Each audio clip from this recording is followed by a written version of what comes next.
My name is Heather, and I'm 31 years old. At my father's retirement party, he stood at the podium, thanked 70 people by name, his secretary, the mailman, even the caterer, and when someone asked, "What about Heather?" he laughed into the microphone and said, "She's not worth mentioning." 70 colleagues watched. My mother looked at her lap. My brother drank his water. And something I'd held inside for 3 years, quietly, patiently, like a document waiting to be filed, clicked into place. I stood up, walked to the podium, and set down a folder. His boss opened it before he could. What she read changed everything. For him, for my brother, and for a bridge that 10,000 people cross every day. Before I go on, please take a moment to like and subscribe. But only if you genuinely connect with this story. Drop your location and local time in the comments. I love knowing where you're listening from. Now, let me take you back to the beginning, to a small town called Carver, and a little girl who kept taping certificates to a refrigerator that never wanted them. I grew up in Carver County, the kind of place where everyone knows your last name before they know your first. And in Carver, the name Anderson meant one thing. My father, Gerald, Director of Public Works, 35 years on the job. The man who approved every road, every drainage ditch, every sidewalk in town. He was important. Everyone told me so. My brother Kyle, 3 years older, was the proof. Dad brought Kyle to construction sites before he could tie his shoes. Introduced him at every county barbecue the same way. "This is my son. He'll carry on the family name." Kyle would beam, Dad would squeeze his shoulder, and I'd stand 2 steps behind, holding my own plate, waiting for my turn. My turn never came. I was good at math, loved physics, brought home honor roll certificates every semester like clockwork. I'd tape them to the refrigerator next to Kyle's football photos, his fishing trips with Dad, his first place ribbon from the county fair. By morning, my certificate would be gone. Not moved, gone. I asked my mother once. She said it must have fallen. It didn't fall. When I told my father I wanted to be an engineer, he didn't look up from the TV. When I showed him my geometry test, perfect score, he asked Kyle if practice went okay. One Thanksgiving, I was maybe 14, and I brought my science fair trophy to the table, set it right next to the turkey. Dad picked it up, read the inscription, and put it in the cabinet under the sink, where we kept the cleaning supplies. "Nobody cares about a piece of paper, Heather," he said. "Your brother actually does things." But I didn't give up. I thought if I tried hard enough, one day he'd finally see me. I was wrong, but wrong in a way I never could have imagined. Senior year, and I got accepted into state with a full ride, civil engineering. The letter came on a Tuesday. I remember because I stood in the kitchen holding it for 20 minutes, rehearsing how I'd tell Dad. He wasn't home. He was at Kyle's community football game. Not a tournament, not playoffs, just a Saturday league scrimmage that happened to fall on the same evening as my high school graduation ceremony. Kyle had a game that day. My mother called from the bleachers, voice low so Dad wouldn't hear. "Ma, you know how your father is," she whispered. I'd heard that sentence 100 times. It was her version of an apology, soft enough to say, empty enough to mean nothing. Dad paid for Kyle's college, private school, business administration. Kyle moved into a dorm with a mini fridge and a flat screen. I moved into a shared apartment off campus with 2 roommates and a hot plate. Scholarship covered tuition. Everything else, books, food, gas, came from the diner where I waited tables 4 nights a week. Nobody in my family mentioned my major. Not once. Not when I made the dean's list. Not when I got the undergraduate research grant. Not when I was named top of my class in structural analysis. But they mentioned Kyle's promotion. Every Thanksgiving, every Christmas, every phone call. The Thanksgiving I graduated, 22 years old, magna cum laude, bachelor's in civil engineering. Dad carved the turkey and said, "Oh, an engineer? What, you gonna build bridges?" Then he laughed. Kyle laughed too. I smiled and passed the gravy. Funny thing is, he was right. I would build bridges. Or more precisely, I'd fix the one he nearly destroyed. After graduation, I moved to Ridgemont, 45 minutes east of Carver, far enough to breathe. I landed a junior position at Marsh & Callaway Engineering. Small firm, serious work, bridges, overpasses, municipal infrastructure.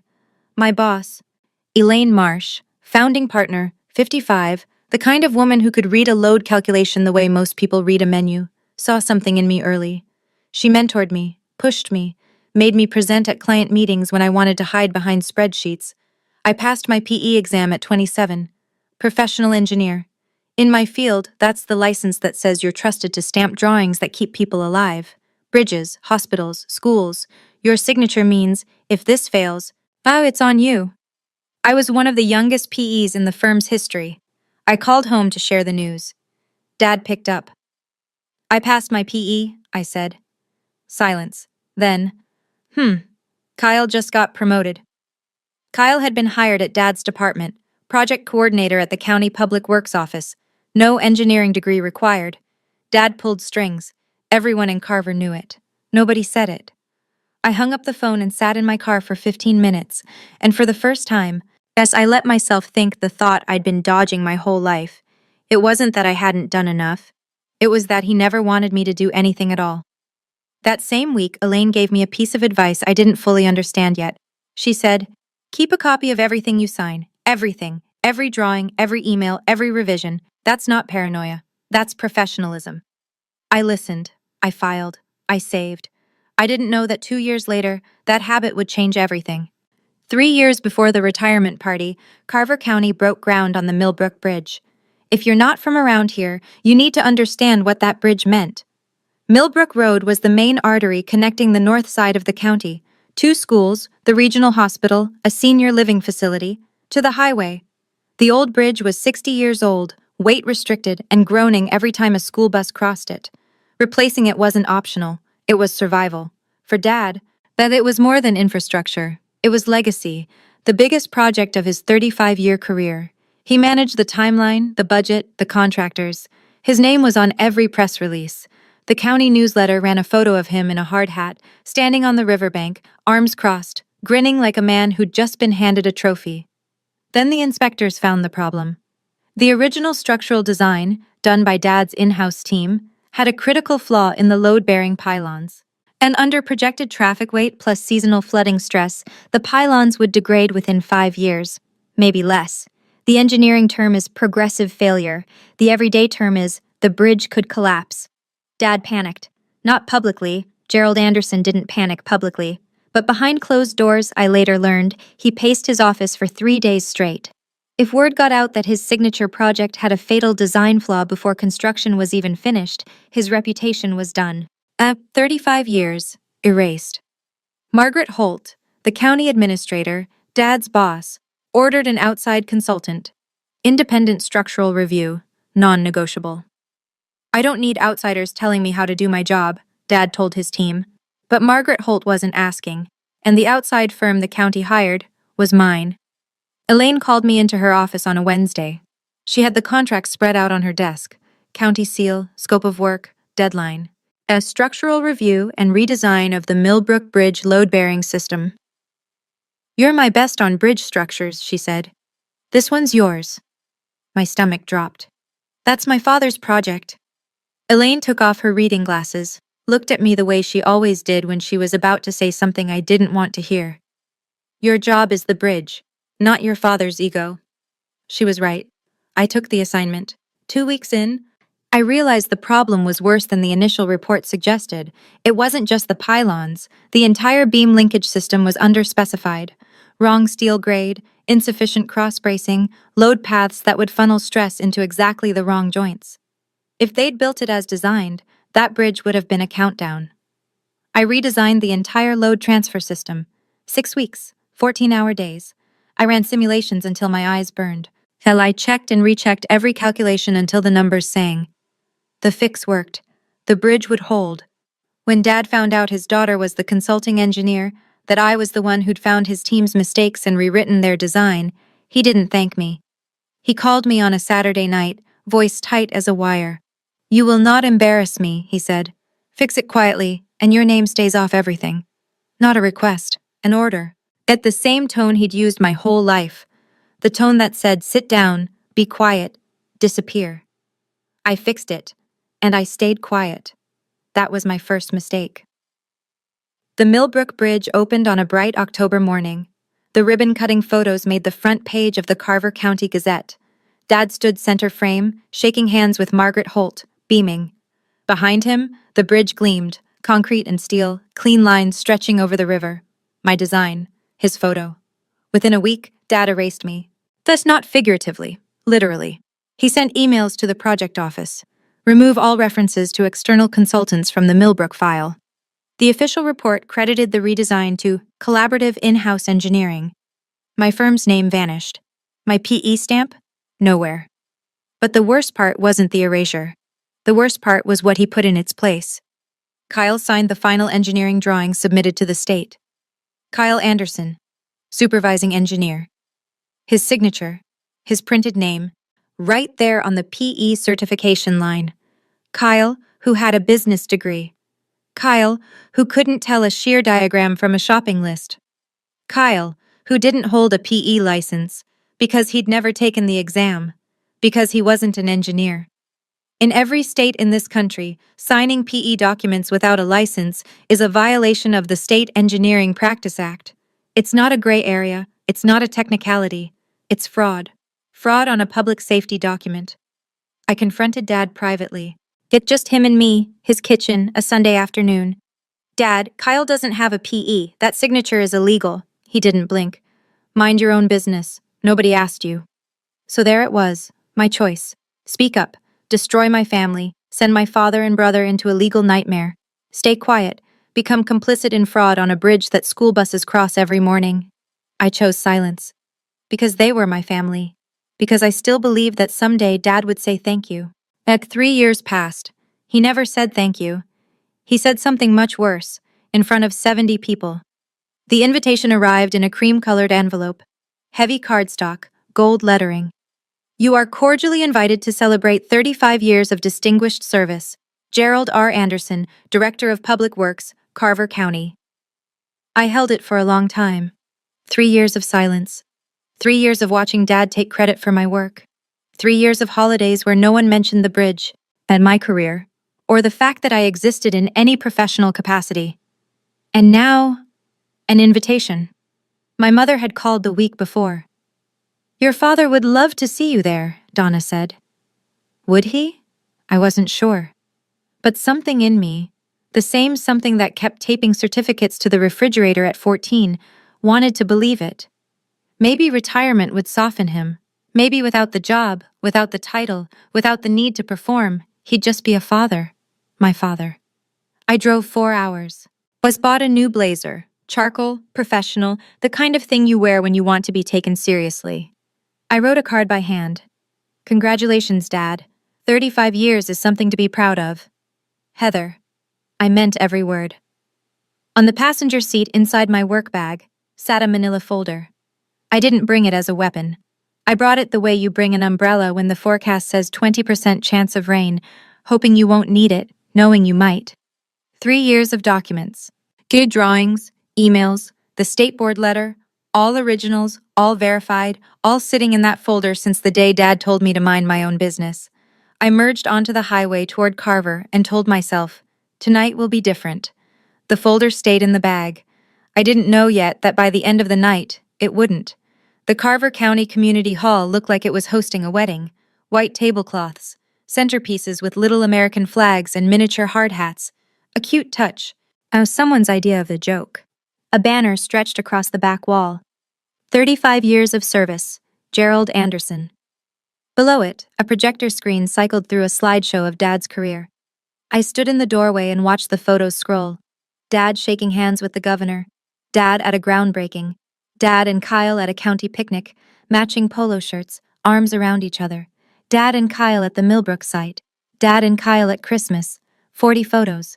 I counted. Not one included me. There was a family photo. I remembered the day it was taken, Kyle's 16th birthday. I'd been standing on Dad's left side, but the version on the screen was cropped. I was gone. I found my seat at the back table, near the door, the table closest to the exit. I didn't think about what that meant until later. Mom spotted me from across the room. She waved, a small flutter of fingers, but didn't get up. Kyle sat at the head table with Dad, shaking hands with county officials.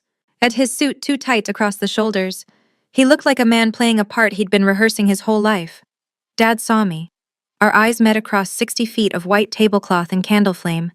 He gave me a nod, the kind you give a distant acquaintance at the grocery store. Quick, polite, forgettable.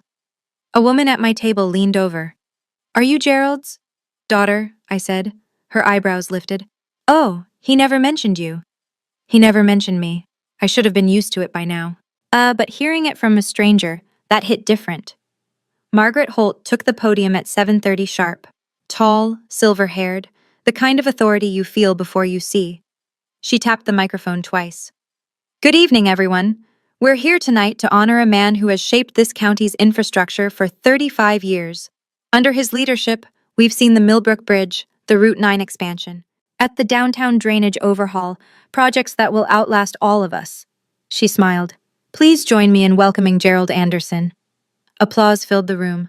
Dad rose from the head table, buttoned his jacket, and walked to the podium like he'd been walking to podiums his whole life. Confident, measured, in control. He started with a joke about potholes. People laughed, then he got serious. I want to thank some people. My heart beat a little faster. He thanked Donna first. My rock. I've 40 years of putting up with late nights and muddy boots. Mom dabbed her eyes. The room clapped. He thanked Kyle. My son, the future of this family. I'm proud to say he's carrying on right where I left off. Kyle stood briefly.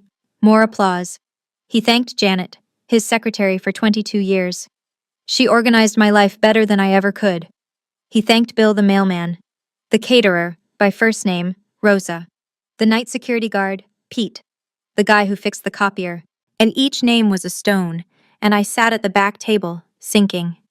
He paused, scanned the room, smiled. I think I've thanked everyone who matters.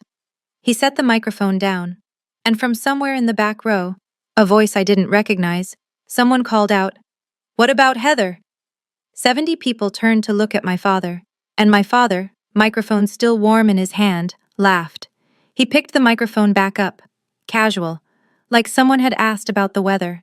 That he looked toward my table, not at me, toward me the way you glance at furniture, and said it. She's not worth mentioning. 4 words, a microphone, 70 witnesses. The room didn't gasp. That only happens in movies. What actually happened was worse. Silence. The specific kind of silence where everyone looks down at their plates at the same time. Forks stopped. Glasses paused halfway to lips. Someone coughed. Mom lowered her head. I could see her hands folded in her lap, as squeezing each other white. Kyle. I watched him. He didn't flinch, didn't turn around. He picked up his water glass and drank. Like nothing had happened, like his sister hadn't just been erased in front of every professional contact their father ever had. 70 people heard it. Not one said a word. And in that silence, I understood something I'd been circling for 31 years.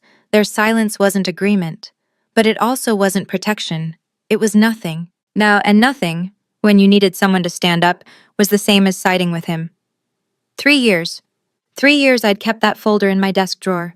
3 years of waiting for him to call, to acknowledge, to say the 2 words that would have made everything different. And his answer, broadcast through a PA system to every engineer, contractor, and county official in Carver, was not worth mentioning. Something shifted inside me. Not anger, not sadness. Clarity.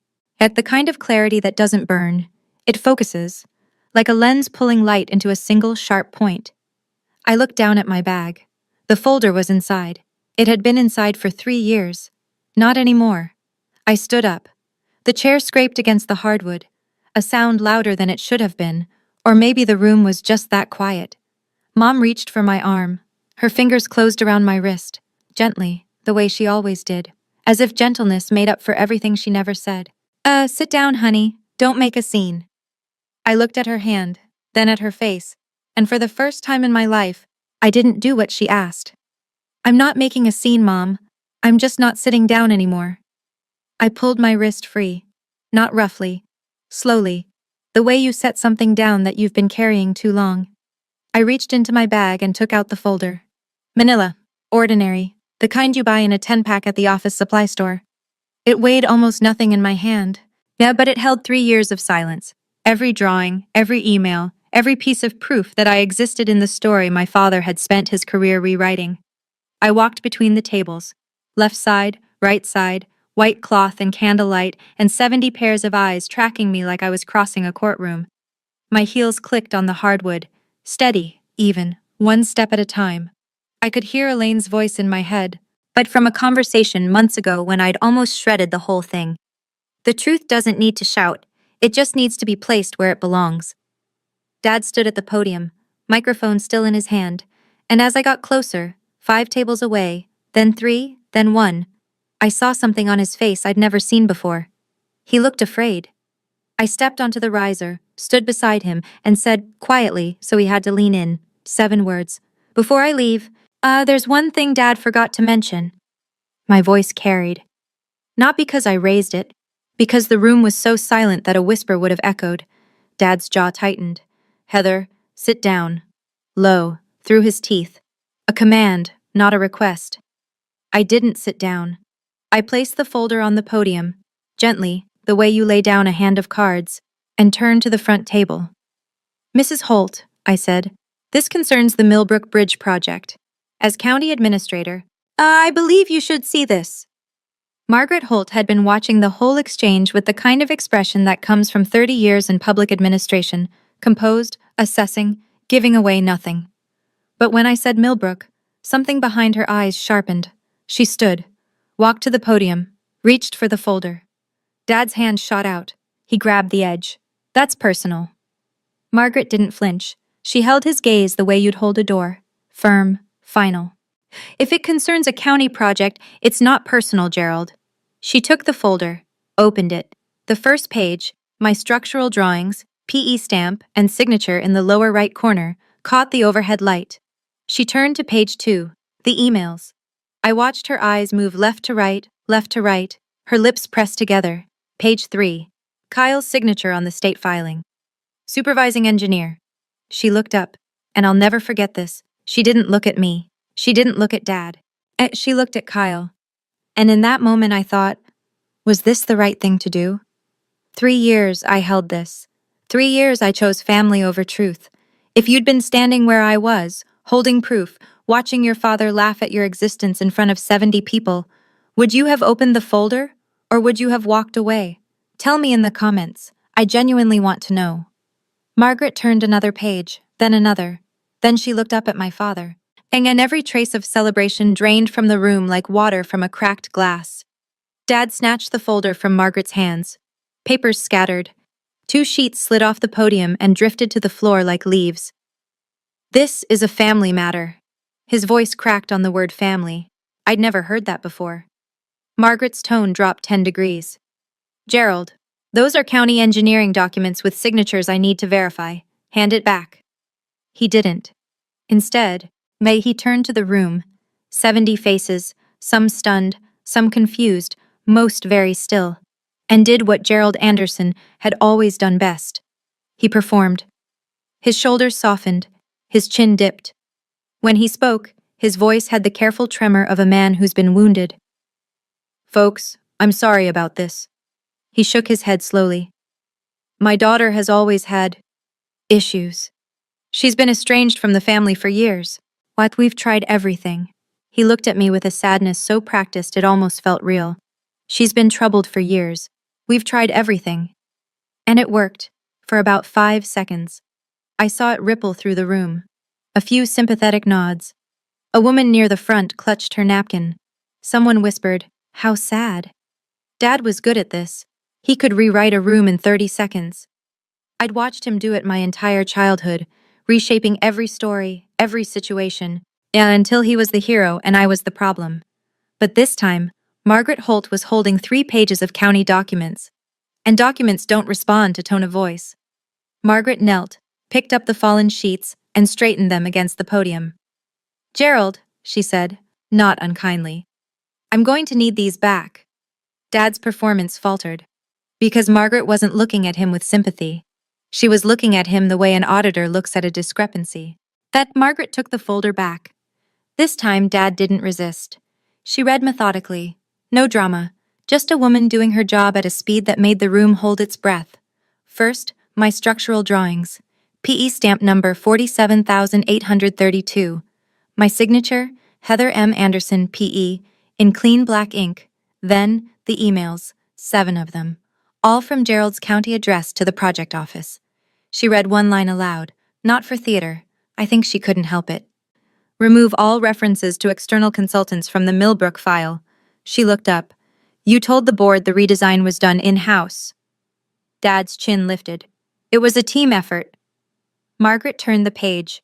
The state filing, the PE certification document submitted to the State Department of Transportation, Kyle's signature, Kyle's printed name, the line that read Supervising Engineer, PE license number, and next to it, a number that didn't exist in any state registry. Yet Margaret stared at the page for a long time, then she turned to Kyle. He was still at the head table, napkin in his lap, looking like a man watching his own car slide off a cliff in slow motion. Kyle, Margaret said, calm as a doctor reading test results. Do you hold a PE license? The room shifted. Engineers in the audience, and there were several, sat up straighter. They knew what that question meant. Kyle's mouth opened. His eyes went to Dad, the reflex of a lifetime, but the automatic search for someone to answer for him. But Dad was frozen at the podium, mic in hand, no script, no rehearsal. For the first time in my memory, Gerald Anderson had nothing to say. Kyle was on his own. Kyle's voice came out thin, stripped of the confident handshake tone he'd been using all evening. Dad told me to sign. I didn't know it was a problem. The whisper that moved through the room wasn't surprise. It was recognition. 70 people doing the math at the same time. Engineers, contractors, county officials. Every one of them understood what a PE signature meant, and every one of them understood what it meant when someone signed without one. Margaret turned back to Dad. Gerald, you were project manager? You supervised Kyle's involvement? Dad straightened, tried to recover. He was supervised. I supervised him. Margaret didn't blink. You're a project manager, Gerald. You don't hold a PE either. Silence, but a different kind now. And not the awkward silence of a family squabble. This was the silence of people realizing they were watching something official, something with consequences. This wasn't a daughter making a scene at her father's party. This was a county engineering matter unfolding in real time. Mom stood. Her chair squealed against the floor. Her voice shook. Can we please not do this here? Every head turned to me, waiting. Yeah, and I said the thing I'd been holding for 3 years. The reason the folder existed at all. I tried doing this privately 3 years ago, Mom. Dad told me to mind my own business. Mom sat back down, slowly, like the air had left her. Dad gripped the podium with both hands. His knuckles were white, his face was red, and when he spoke, the microphone caught every word. This is my retirement party. Not a courtroom. But Margaret Holt was already sliding the documents back into the folder. Carefully, completely, the way you handle evidence. That's when Dad broke character. He turned on me. Full rotation, shoulders squared, microphone forgotten in his fist. His voice was raw. No performance, no audience management. Just 31 years of something ugly finally reaching the surface. I gave you a roof. I gave you food. And this is how you repay me? The room flinched. Not at the words, at the tone. This was the Gerald Anderson nobody in this room had ever seen.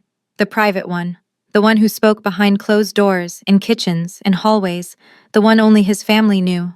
I didn't step back. I didn't raise my voice. You gave me a roof, Dad, but you never gave me a seat at the table, not even tonight. Something shifted in the room. I could feel it, a change in gravity. A few people at the side tables nodded, small movements, almost involuntary. Janet, Dad's secretary of 22 years, sitting 3 tables away, pulled a tissue from her purse and pressed it to her eyes. Dad looked around the room, searching, scanning, looking for an ally, a sympathetic face, someone to back his version of the story. No one met his eyes. Kyle stared at the tablecloth. Mom's face was buried in her hands. The county officials at the front table studied their plates like they were reading blueprints. Margaret Holt closed the folder, then tucked it under her arm, and said, with the precision of a woman who had run this county for 12 years, Gerald, I'll need to review this with legal on Monday. I suggest you enjoy the rest of your evening. Everyone understood. The party was over. Janet caught my arm as I stepped down from the riser. Her hand was warm, her eyes were wet. I always wondered who really fixed that bridge. Let me tell you what was in that folder. All of it. But first, the structural redesign drawings for the Millbrook Bridge load transfer system, 23 pages, every one of them bearing my PE stamp, number 47,832, and my signature. Heather M. Anderson, PE. These were the drawings that replaced the flawed original design, the ones that ensured the bridge could carry school buses and ambulances and 18-wheelers for the next 100 years. Second, 7 emails from Gerald Anderson's county email account to the Carver County Project Office, and each one a variation of the same directive. Remove Marsh and Callaway Engineering from the project record. Remove external consultant references. Credit the redesign to in-house collaboration. In one email, dated 3 days after the bridge opened, he wrote, and I'll never forget the phrasing, "Clean this up, I don't want any loose ends." I was a loose end. Third, a formal letter from the State Board of Professional Engineers, addressed to me by name, recognizing my exceptional structural analysis contributing to the safety of the Millbrook Bridge. The board had sent it after reviewing the revised design as part of their routine post-construction audit. Dad never knew about this letter, because he never asked. Fourth, the internal audit results I'd obtained through a public records request. Freedom of Information Act, perfectly legal. And those results showed that Kyle Anderson had signed PE-certified documents on 3 separate occasions without holding a PE license. A clear violation of the State Engineering Practice Act.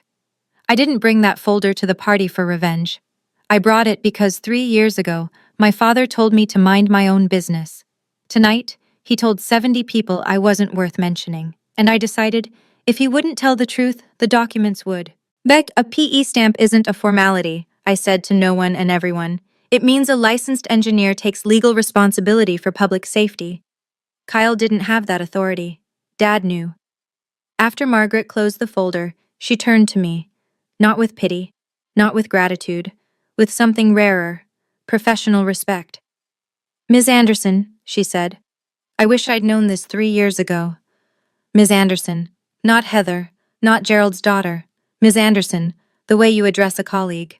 But it was the first time anyone in that room had spoken my name like it carried weight of its own, separate from my father's. The ripple started slow. Tom Reeves, senior engineer in Dad's department, 30 years on the job, the kind of man who speaks only when he has something worth saying, pushed back his chair and walked over. He extended his hand. "The load transfer redesign," he said. "That was yours?" I shook his hand. "Yes." He held it an extra second. That was brilliant work." Behind him, 2 more engineers stood. One of them, a woman I didn't know, maybe 40, county ID badge on her lapel, said quietly, "I reviewed those drawings last year for the maintenance assessment. The shear wall integration was, I wondered who'd done it." Dad stood at the podium, microphone still in his hand, but the room had rotated, like a planet shifting its axis, and he was no longer at the center. No one looked at him. Kyle sat frozen, white-faced, his water glass untouched, sweating a ring onto the tablecloth. Mom pulled at my sleeve from behind. When had she walked over? Her voice was thin. "Please, let's just go home." I turned to her, my mother, the woman who'd spent 40 years translating Dad's cruelty into something softer, something survivable. "You know how your father is." I said, "I am going home, Mom, my home." And I meant it in every way a sentence can be meant. I picked up my bag from the back table. The blazer I'd bought for tonight, charcoal, professional, chosen with care, felt like armor now. I walked toward the exit. Steady. Not fast. Not slow. The way you leave a place you're never coming back to. Dad caught me at the door. He must have come off the riser fast, because he was slightly out of breath. His hand closed around my elbow. Not hard, but firm enough to stop me. "If you walk out that door, you're not my daughter anymore." The hallway was empty. But the main doors were open, and half the room could hear us. He knew. He wanted them to hear. One last attempt to make me the villain. I turned to face him. My father, 63 years old, 35 years of public service, a career built on the careful management of what people believed about him. I looked at his hand on my arm, then at his eyes. "Dad," I said, "I've been not your daughter my whole life. Tonight's the first time you said it out loud." His hand dropped. And I don't know what I expected, a retort, a denial, an explosion, but what I got was nothing. Gerald Anderson, the man who always had a speech, a redirect, a reframe, stood in the doorway of the Carver County Community Hall with nothing left to say. I walked out. I didn't slam the door. I didn't look back. The night air was cool. October. Crickets. The parking lot half full, fluorescent lights buzzing overhead. My phone vibrated before I reached my car. Down a text from a number I didn't recognize. Margaret Holt. Can we meet Monday?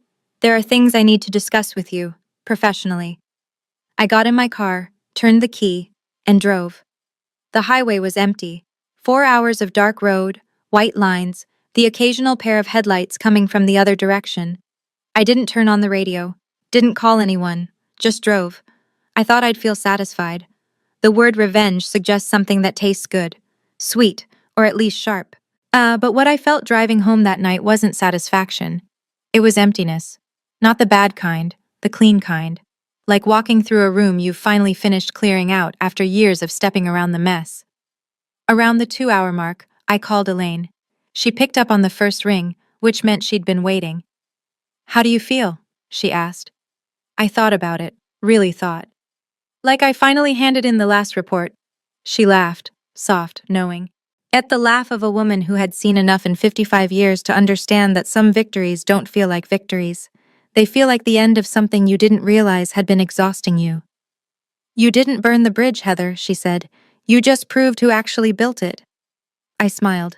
First time in hours. The miles scrolled by. I thought about Dad's face when Margaret opened the folder, about Kyle's silence, about Mom's hand on my wrist. Sit down. At honey. And the 20 years of sit down, honey that had come before it. I thought about what Dad said. Not worth mentioning.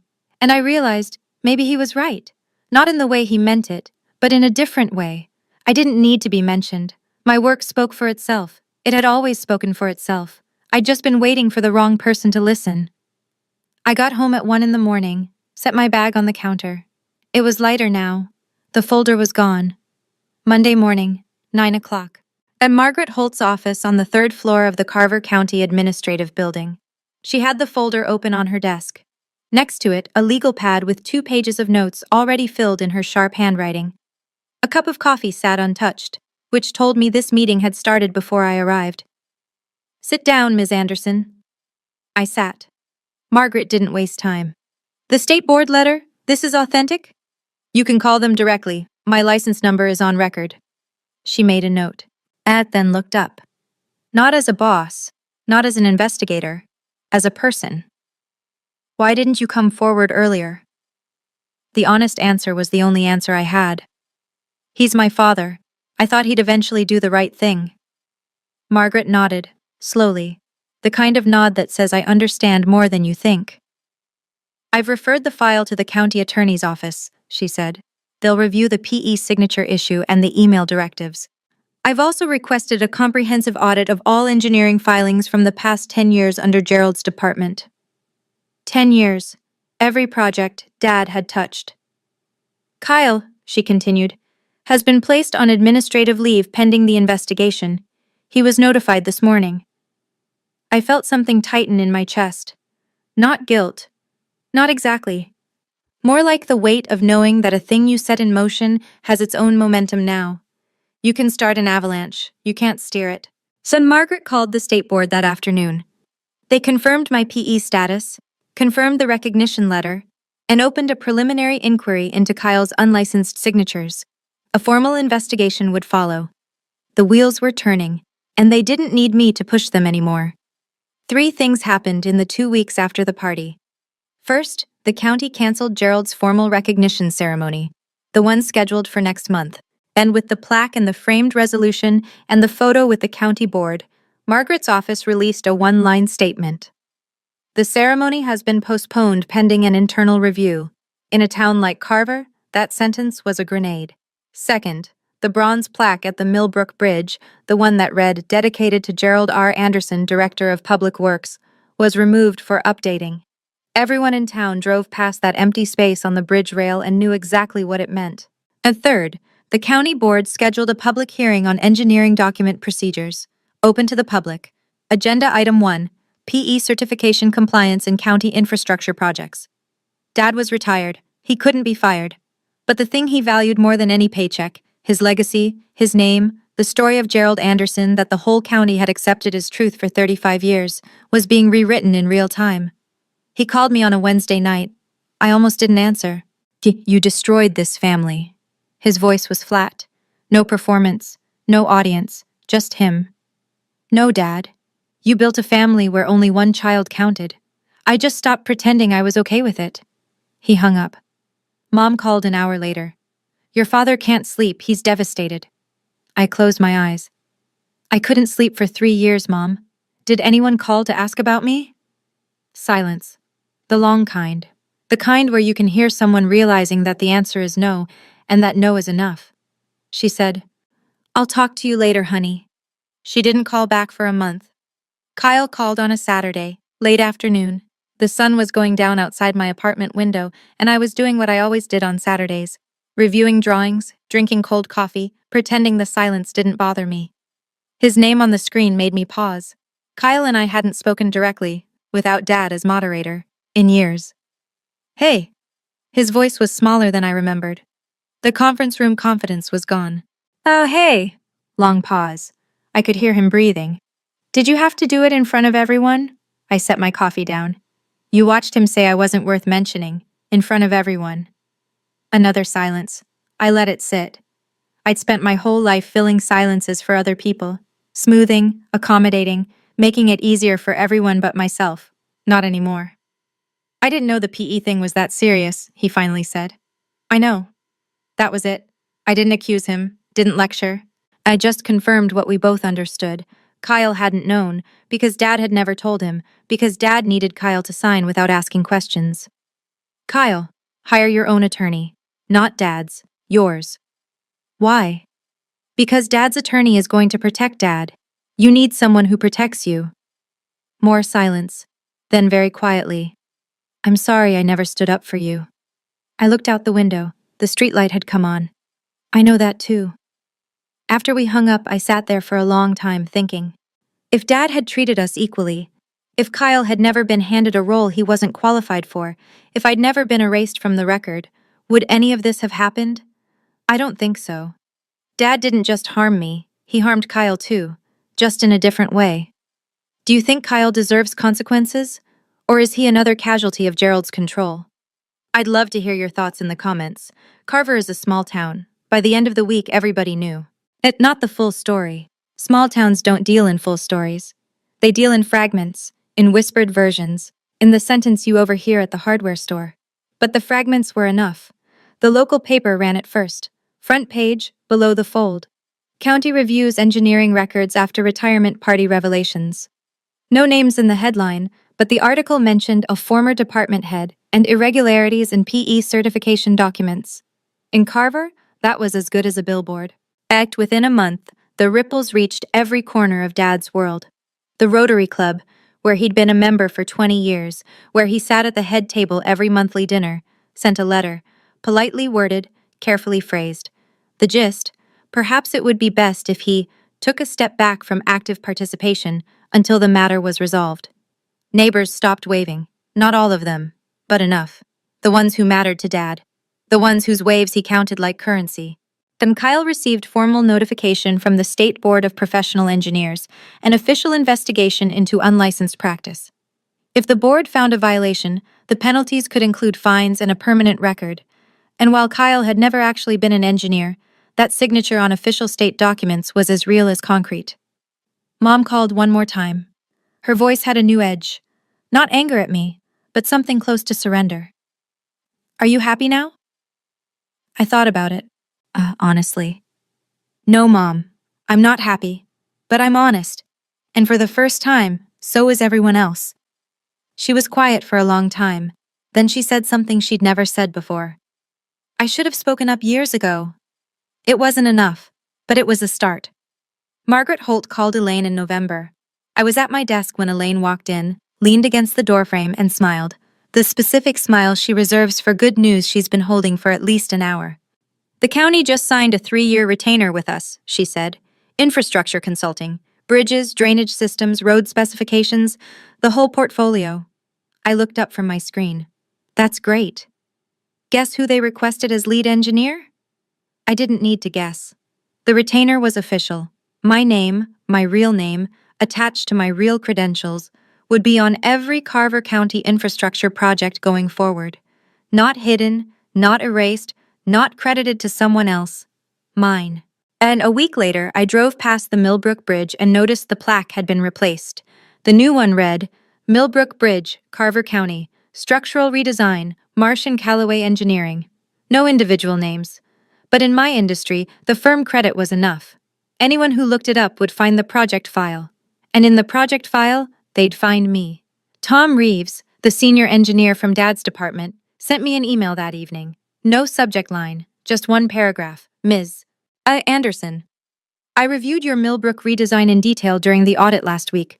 The shear wall integration, the load path redistribution, the pylon reinforcement sequence. It's some of the best structural work I've seen in 30 years. The county is lucky to have you on retainer. Tom. I read it 3 times. Then I printed it out and put it in my desk drawer. Not because I needed proof, but because sometimes, after 31 years of silence, it's nice to have the words on paper. And just to know they're real. 6 months later, Dad was not arrested, not charged, not dragged before a court. What happened was quieter than that, and in some ways, worse. The county attorney concluded that Gerald's actions, directing the removal of consultant records and facilitating unlicensed PE signatures, were administrative violations, not criminal ones. He was already retired, there was no employment action to take. And the county issued a formal reprimand for the record and referred Kyle's case to the state board for independent adjudication. But the real punishment, the one that mattered in a place like Carver, was the redefinition. Gerald Anderson's 35-year story was no longer the one he'd written. The bridge that was supposed to be his crowning achievement now had someone else's firm on the plaque. The hearing transcripts were public record, and the newspaper clipped them and filed them in the archive at the Carver County Library, right next to 35 years of flattering press releases. Kyle told me in one of our occasional text exchanges that Dad stayed home most days now. Didn't go to the diner for coffee, didn't walk the dog past the county building anymore. He watched TV. He read the paper. He didn't mention me. Mom sent a letter. Handwritten, on stationery I remembered from childhood, pale blue, and her initials embossed at the top. I know I was wrong to stay quiet. I'm not asking you to forgive me. I just want you to know, I see you. I always saw you. I was just too afraid to say it. I read it at my kitchen table, and I cried. Not because it fixed anything, it didn't, but because after 31 years, my mother finally said the thing I'd been waiting to hear from the wrong parent. It wasn't an ending, but it was a door, barely open, letting in a thin line of light. Now I drove to the Millbrook Bridge on a Tuesday morning. No reason, just wanted to see it.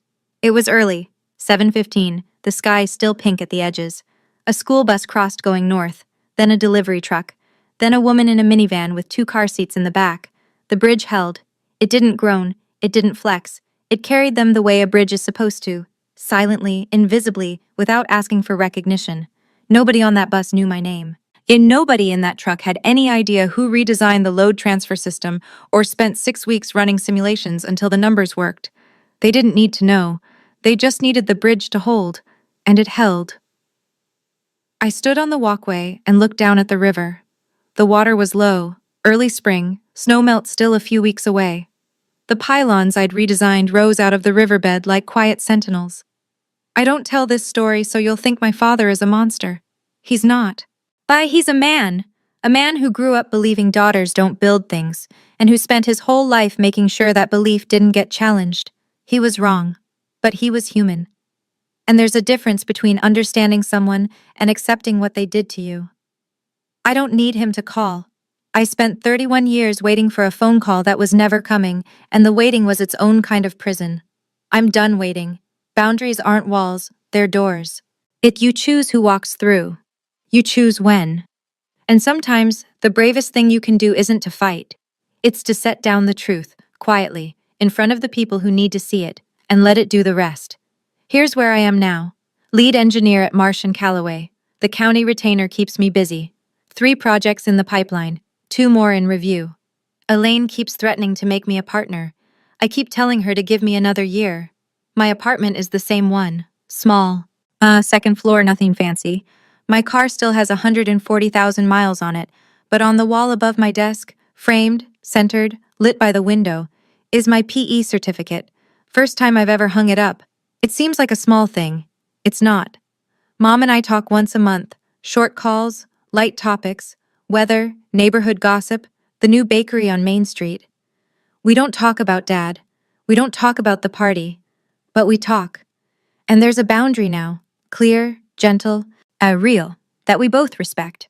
Dad doesn't call. I don't expect him to. Some silences aren't punishments. They're answers. And I've learned to accept the answer. Kyle texts sometimes. Simple stuff. Hey, how are you? No exclamation marks, no emojis, just checking in. He hired his own attorney, cooperated with the state board, and, for the first time in his life, started figuring out who he was without Dad directing the show. Last I heard, he was taking night classes. I didn't ask in what, but I was glad. I don't have a Hollywood ending. Nobody showed up at my door with flowers and an apology. Nobody made a grand speech about how wrong they'd been. The family didn't gather around a table and cry and hug and promise to do better. But I have something I never had before. Peace. The quiet, sturdy kind. The kind that holds weight. If you're listening to this and you've stayed this long, which tells me something about you, I want to say one thing, not as advice, and not as a lesson, just as something I wish someone had told me a long time ago. If you are in a family where your silence is mistaken for agreement, you are allowed to speak, not with shouting, not with cruelty, with truth, simple, documented, undeniable truth. And if you are carrying a folder, literal or otherwise, you don't have to open it. But you deserve to know that it's yours, that it exists, that the proof of who you are and what you've done is real. And even if the people closest to you refuse to see it. I drive across the Millbrook Bridge every morning on my way to work, every single morning, and every time I feel the road beneath my tires, smooth, solid, holding steady. And I know two things. The bridge stands, and so do I. Thank you for staying until the end. If you've ever kept quiet longer than you should have, or if you're still deciding whether to speak, I'd love to hear your story in the comments. I read every single one. If this story meant something to you, please hit like and subscribe. It's the best way to help other people find it, people who might be sitting at their own back table right now, waiting to be mentioned. And if you want to hear what happened next, because there is a next, I've left a link in the description to another story you might recognize yourself in. Click it when you're ready. I'll be here. Heather.